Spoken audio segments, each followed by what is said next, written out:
disclosure hits, everybody's favorite subject.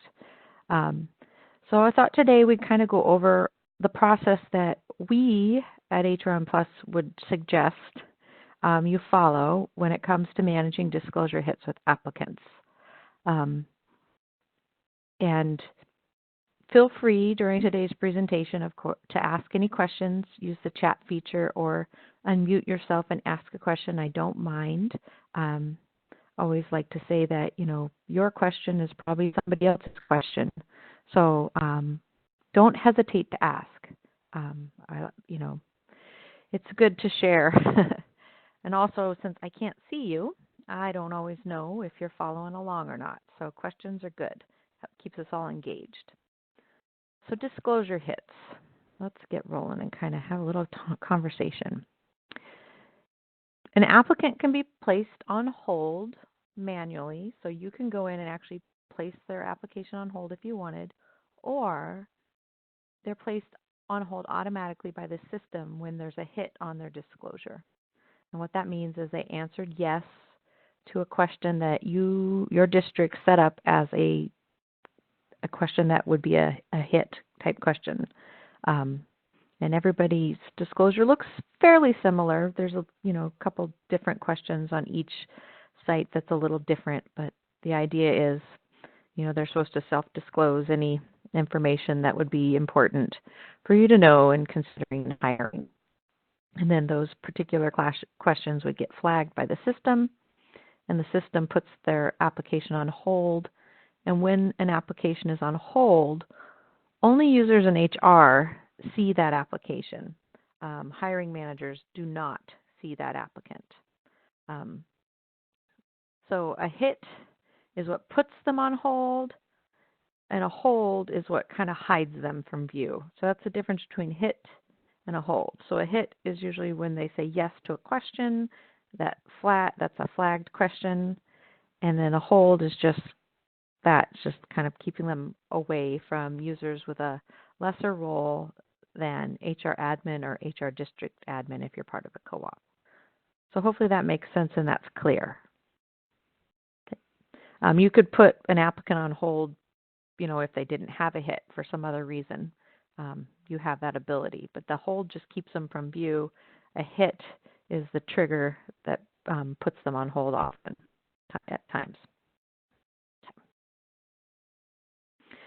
So we suggest that reviewing disclosures should be a daily process because sometimes applicants get impatient and they go in and they change their information. And so if we're keeping up on top of things, we can catch some of those applicants and we can make sure we've documented what we've found and stuff before they go in and change things. That happens sometimes, not often, but it does happen. And the other reason why we want to be doing this daily is people are applying for jobs. Hiring managers can't see these people until we've reviewed them. And it might be a great applicant and their disclosure hit is really something minor that's not going to bar them from unemployment. And we'd hate to miss out on an awesome applicant just because we're behind in processing our disclosure hits. So, I don't know whom in your organization does this, but it could be one of your first things in the day. Just quickly run your search of who has hits and boom, boom, boom, kind of look over them and manage that list. I like to look at disclosure hits as being a four-step process. First, we're going to go search for who has the hits. And then we've got to review the disclosure so we can decide what we're going to do with them.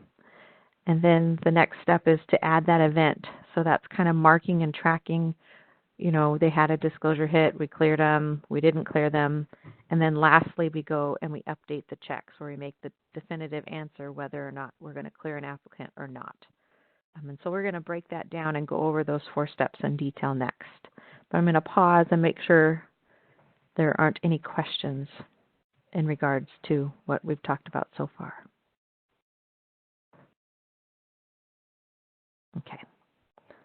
So searching for applicants. It can be as simple as this. When you log into your applicant search screen, I always suggest you're going to click on any, so you want to get all of your applicants. as your interest, and you're going to select hit, and you press search. However, after you've done this for a while, if you keep doing it that way, you're going to get the people you've already cleared. So a way to work around that, to just keep it down to a list of people that have been cleared, that have not yet been cleared, you can add a couple things to your filters before you press search, and that would be clicking hold. So that's going to give you people that have hit and hold, and not, and you're going to exclude the people that are not, that have been marked cleared. So exclude anybody who's cleared. So not cleared. So I know that's kind of rambling out of my mouth, not sounding right, but the idea is if you check hold and hit, anybody on, everybody that has a hit would show up, but only the people with hold, those would be people that you have not yet cleared because they're still on hold. So if you just do the hit, you're going to get both groups of people. And if you exclude people that aren't cleared, those are the people that you have not yet cleared. If you don't check that box, you're going to also get the people that you did make a determination that you didn't want to clear. If that doesn't bother you, don't worry about it because you'll see right away. But if you want to keep your list smaller over time, you can check that box. And I will be sending out some documentation after the webinar that goes a little more in detail about that and explains that. So don't worry if this is a little confusing. You'll have some nice documentation in your hand soon to help guide you in the process. So then you press search, and you're going to get a list. It's going to look kind of like this. This is on the release site, so we don't have as much data. And you're going to get your people, and you can see this is a list of everybody. I didn't do the holds or the not clears and everything, so you can see like this person and this person, so everybody's on the list. So that's how you search. So the next step is, well, like I said, this one shows people that have already been processed. So I see some people that we've marked not clear. We have people that we have cleared, because that's what the green circle indicates. So this is the hold column, this is your hit column, this is your cleared column, and this is your not cleared. So hopefully that makes sense to everybody. So after we've searched for our applicants, the next step is to review the disclosure. You do that by clicking on the PDF icon. We recommend that you print it if there's a hit and keep a copy of it for 5 years just for legal purposes, but that's up to you. The reason we like to print them is applicants technically can go in and change them. So if you don't have a copy of that, we don't know what they changed the answers to and from. So that's kind of that idea where I said, you know, keeping up on this and reviewing this daily and keeping up with applicants so that you don't lose information. We've seen applicants that have created more than one account, and their disclosures look very different. So just a thought. That's just what we like to say. Of course, you follow your district's process. Okay, so you take that disclosure, you're going to find the item that signified the hit, and you're going to make a determination whether or not you're going to clear the applicant. So that's the second step. The third step would be to add an event. We're all about documenting. You can never have too many notes. I don't know if you're like me, the older I get, the less reliable my memory is. So a paper trail is always a good thing. So if you click on, let me go back a screen. If you click on the pencil by the applicant's name, it's going to open their individual record, and then you can click on the Traits and Event tab, and it'll bring you to this screen. And this is where you can record events to track your decision around the disclosure process for this applicant. I always start by clicking the Add Event button, and then from the drop-down menu, I select the event that I want to add to this record. Sometimes when you read a disclosure, you might not be the person to make the final decision. You'll be like, oh, okay, this is a little bit above me. I need to send this on to someone else. So on a lot of sites, we've added an event called Disclosure Hit and Review. And so I would add that event. I would put the date, and I'd make a little note for myself. So, I gave this to so-and-so, and a little note. And I always check the hide search box. And that's important because that prevents this event from being listed on the applicant summary document.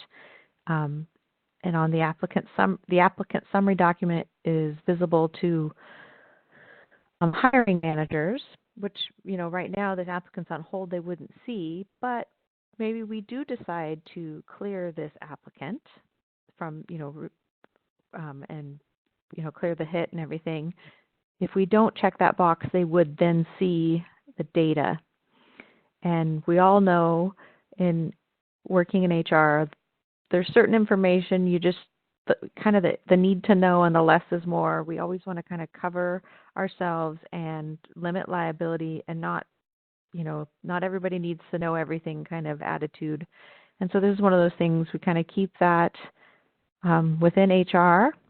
If they were to get hired into a building and it was something that particular hiring manager needed to know, then HR could discuss with them. But in the meantime, this should be something that stays within HR. So that's why that's always important to include the hide search before you save your event.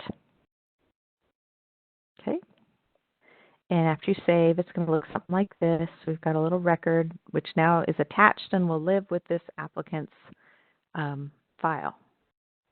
And since this one's in review, we'd probably go back to the search and keep going and through our list and reviewing and everything and down the line. But let's say then we hear back from maybe our director and they say, hey, let's go ahead, let's clear this person. It was a long time ago. They're not going to be driving children. It has nothing to do with the job they've applied for. It's not going to bar them from employment. Let's clear the disclosure hit. Then you would follow those same steps where you click on the pencil, go to the tab and events, trait and event tab, and you would add a second event. And this one we've called disclosure hit cleared. We also have one that's disclosure hit not cleared. And we'd add the date and a little note. And same thing, we'd hide the search box and save it. So now we've documented our process. We searched for our applicant. We reviewed their disclosure documents.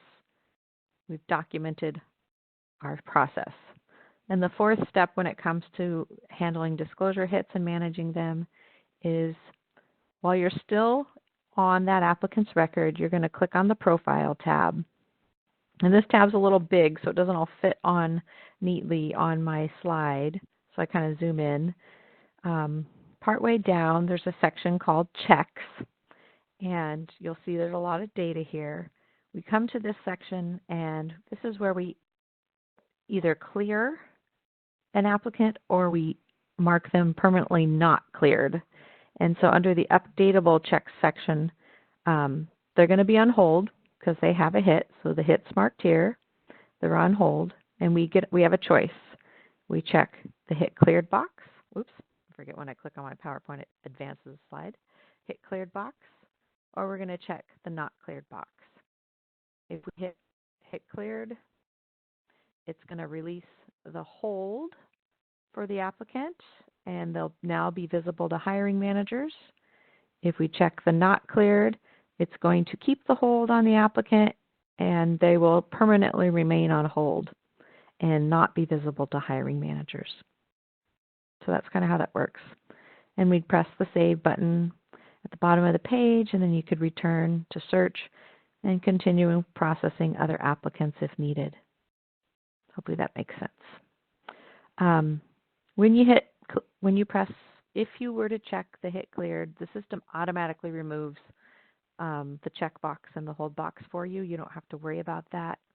And it gives them the little green circle. When you come back to the applicant search screen, it removes the red circle from the hold box and replaces with a green circle in the cleared box. And if you were to check not cleared, the hold's going to remain, and it's going to add the little caution symbol under the not cleared box. So hopefully that makes sense. So the system kind of does all the work for you. You just press the box and press save. Check the box and press save. And here, if we come here and you refresh your screen, everything should get updated. So if this person, we cleared them, they were on hold. Now they're marked cleared. All right.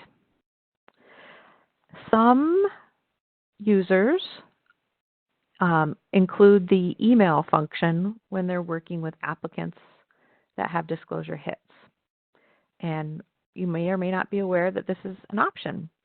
But sometimes when you're working on disclosure hits, you read a question and they say yes, but they didn't answer any of the, provide any information. Oftentimes they'll say, if yes, provide a little information. And so you don't know anything about it. And it makes it really hard to determine if you can clear them or not.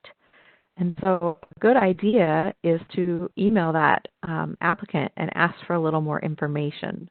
And, we try to make it simple because we have the email tool embedded in the system. So you can go ahead and just click right here. You've got your disclosure document. You're reading it. Click on the email icon, and the email tool opens.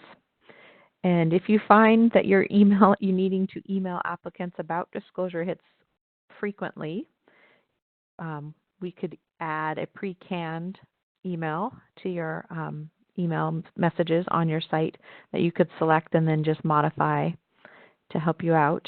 Or you have the option to just go in and type a message from scratch. So you would put the subject of your email, you would put the body of your email, and you'd press send. And this is optional. Emailing an applicant, I like to add that. You don't have to do this. It's just an option that is available. So then you send the email message. You could document that by adding a comment on the comment tab, just to let you know that you emailed them about their disclosure hit, or you could add a note under disclosure hit review and say, they're in review because we don't have enough information. Sent an email and put the date. Whatever system or whatever steps help you keep track of all the information, that is totally up to you. I always believe that systems are good, but you got to find the right system that works for you. And like I said earlier, I have to document because I just don't remember like I did when I was in my 20s. I can remember everything. Well, that's not the case. I've got 2 kids and a very busy schedule now, so I forget. So I depend on my technology and my notepad to keep track of things for me. So you can email the applicant. If they respond, then you can go in, oh, it was this. Okay, now we can clear them, whatever. And if they don't respond, you just leave them. They can stay on hold permanently if you need to, because, ball's in their court, so to speak. Hopefully that makes sense. So the email tool can be very helpful when you're working with disclosure hits.